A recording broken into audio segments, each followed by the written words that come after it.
Hello, this is my third attempt at filming this. The first time I left my headphones in so you didn't hear anything. The second time I didn't press record. As you can tell, this is another drunk post. I'm on the old, I've got my drink on, Captain Morgan Spice, and it's filled with Jack Daniel's Apple, which is just as nice as the honey. I can't decide which one I like more. But, yeah, flavoured whiskey is definitely the way forward. Yeah, I just literally did a 20-minute post. And, yeah, I left my headphone thing in, so it didn't record the audio. But, here we go. So I've obviously I've watched the rugby today. Wales v France. What a gutting experience. Devastating. Yeah, just to be so close to a Grand Slam and just to have it snatched away like that.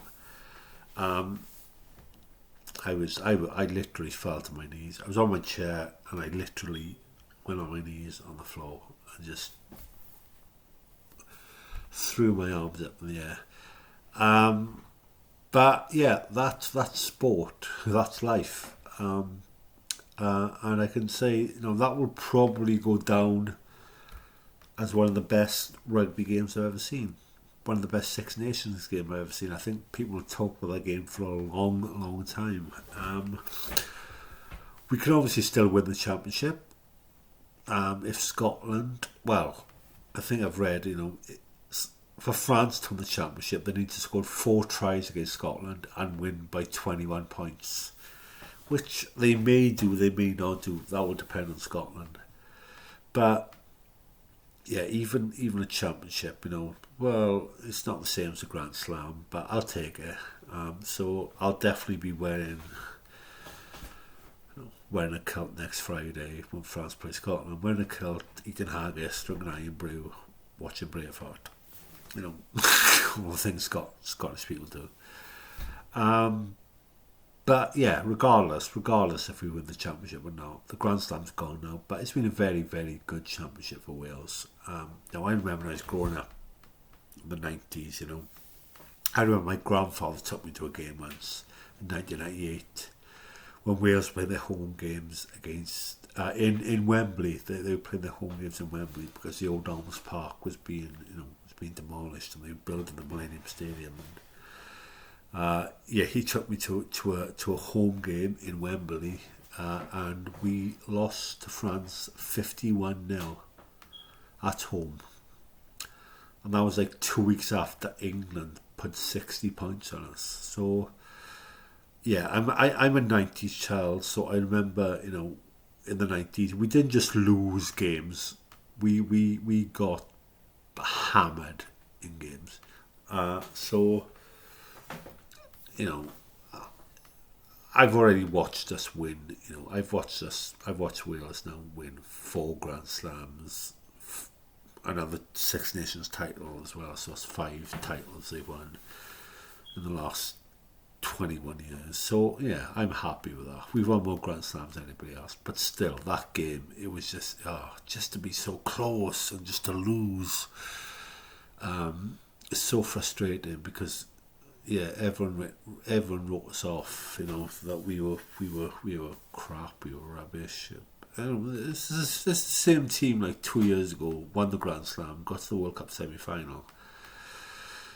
So I don't know why they're writing us off. But regardless what happens, we've not got the Grand Slam.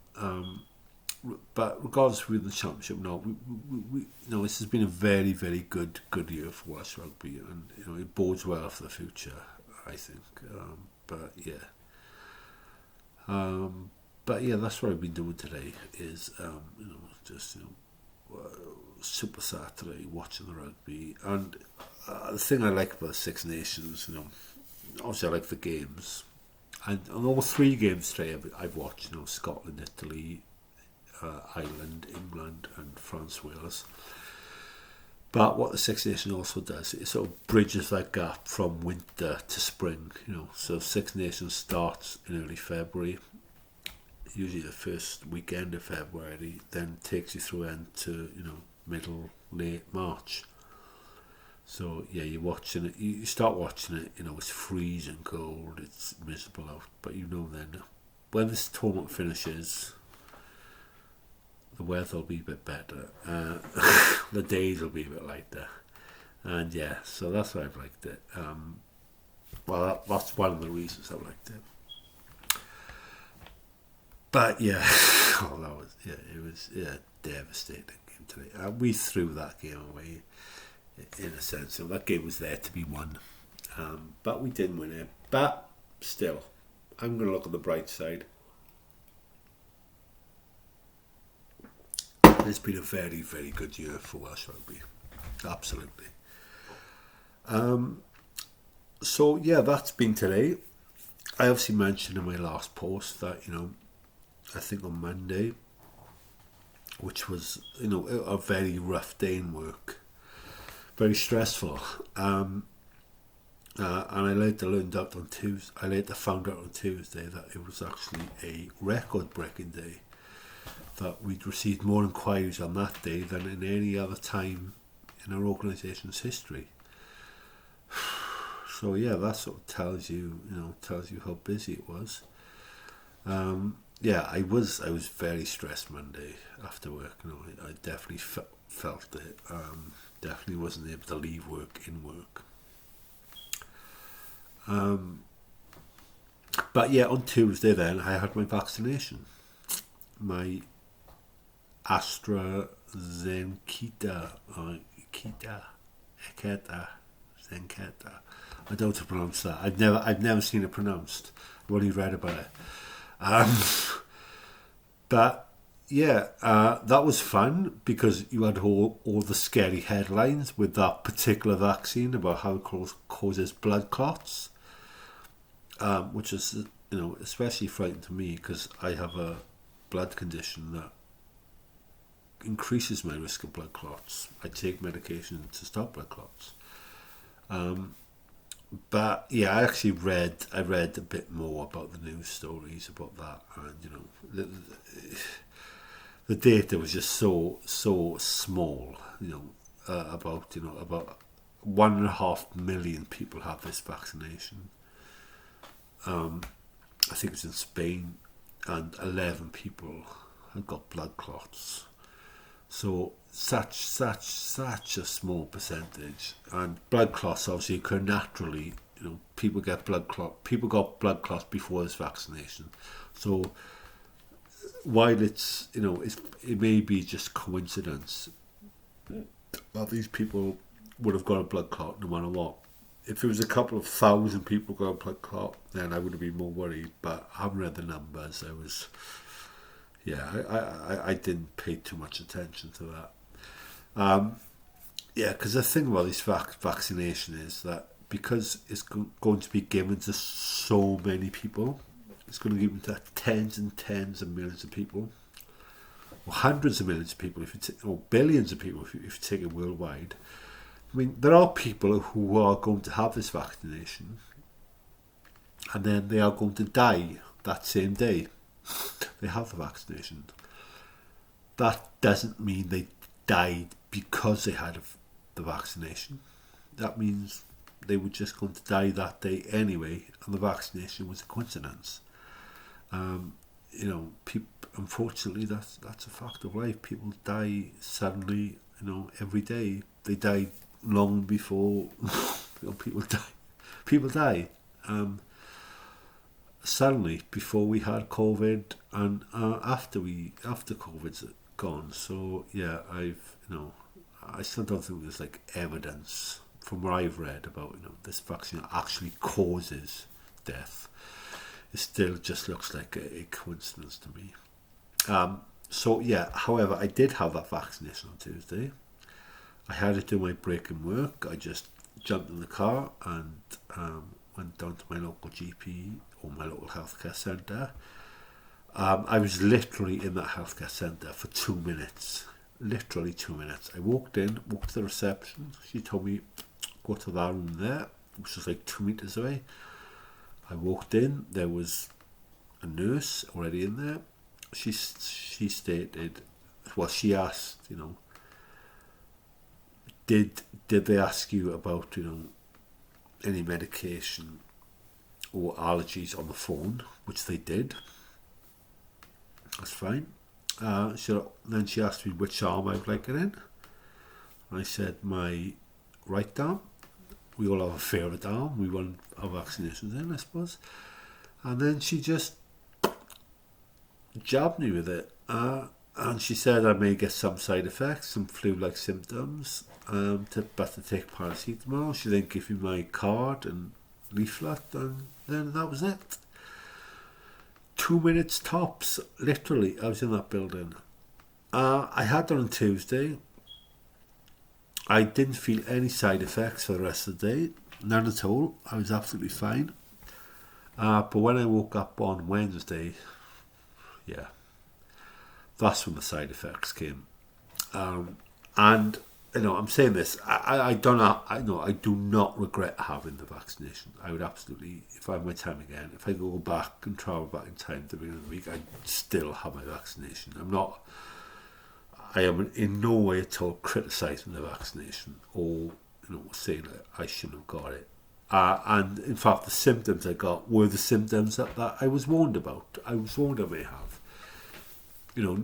No treatment or vaccination is going to be 100% perfection with no side effects.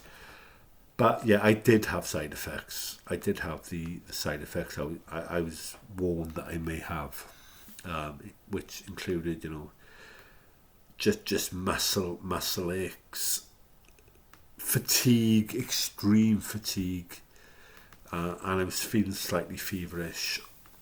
I logged into work on Wednesday and just, I was there for 45 minutes and I just felt like a week, and I just messaged my boss asking could I just book the rest of the day off, which she allowed me to do.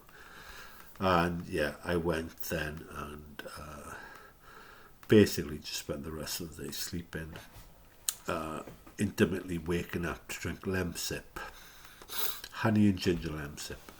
Any ailment I have, I drink Lemsip.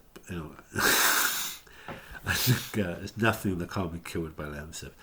I remember about 2014, about 7 years ago, I broke my ankle, and when they put me in a cast and sent me home, I literally asked my mother to buy me Lemsip, and I drank Lemsip for a broken ankle. It's probably like a psychological thing. But yeah, I also did other stuff, aside from trying to sleep it off for Lemsip. I tried to, keep my fluid intake up, so I drank lots of water. But yeah, Wednesday, it was a rough day. Yeah, it felt like I had the flu. I woke up Wednesday. I felt slightly better, but not 100%. I drank some more Lemsip and some more water, and I logged back into work. But by the afternoon, I was fine. I'd sort of shaken it off completely, so I was back to myself. So yeah, I had the vaccination, and I had maybe a day and a half of rough side effects. I'll take that. And it is luck of the draw, because I know other people in my family. I know other people have taken it, who are a lot older than I am, who have serious health conditions. I have a health condition, but I'll go into that another time. But yeah, I've known other people who've taken it who've not had the serious side effects. So I think it's just luck of the draw. But hopefully the second jab, the final jab, is not as severe. And I've read up on it because I had those side effects of the first jab, and apparently they're not as severe. So yeah, that's basically how my week has gone. Yeah, I'm sort of feeling spring. Spring is here. I'm getting excited for that. hopefully, restrictions will be lifted and I can sort of start meeting people more regularly. And socialising a bit more. I think that'll be good. I'm ready to do that now. But yeah, it's been a bittersweet day. I've watched some great rugby, but not the result I wanted. I suppose I'll do another post if and when I feel like it. I'm not going to put deadlines on myself, like I said.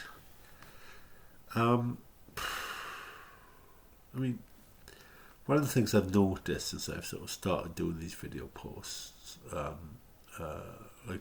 think maybe like a month, 5-6 weeks ago, is that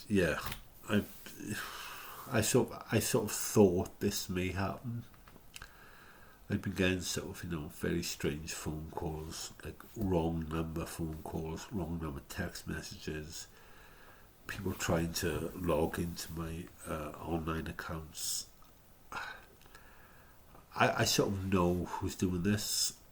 I sort of alluded to last time that there's this ex-girlfriend I have who's got a very, very, very weird relationship with social media, and who sort of lives her life online, really, and has difficulty communicating with people properly, or straightly. Straightly, is that a word? I don't think it is. But yeah, those sort of instances have increased the last sort of month, and as I said, I sort of know who it is, and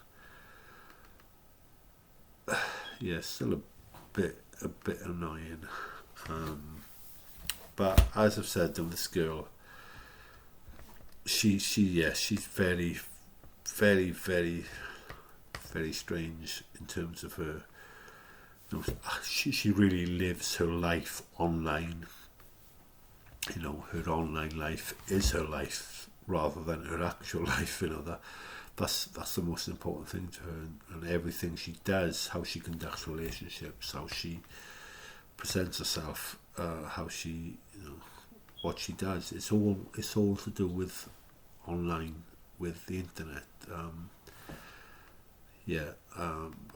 I got in a relationship with this girl, and I sort of ignored all that really at the start. Then found out to my cost just how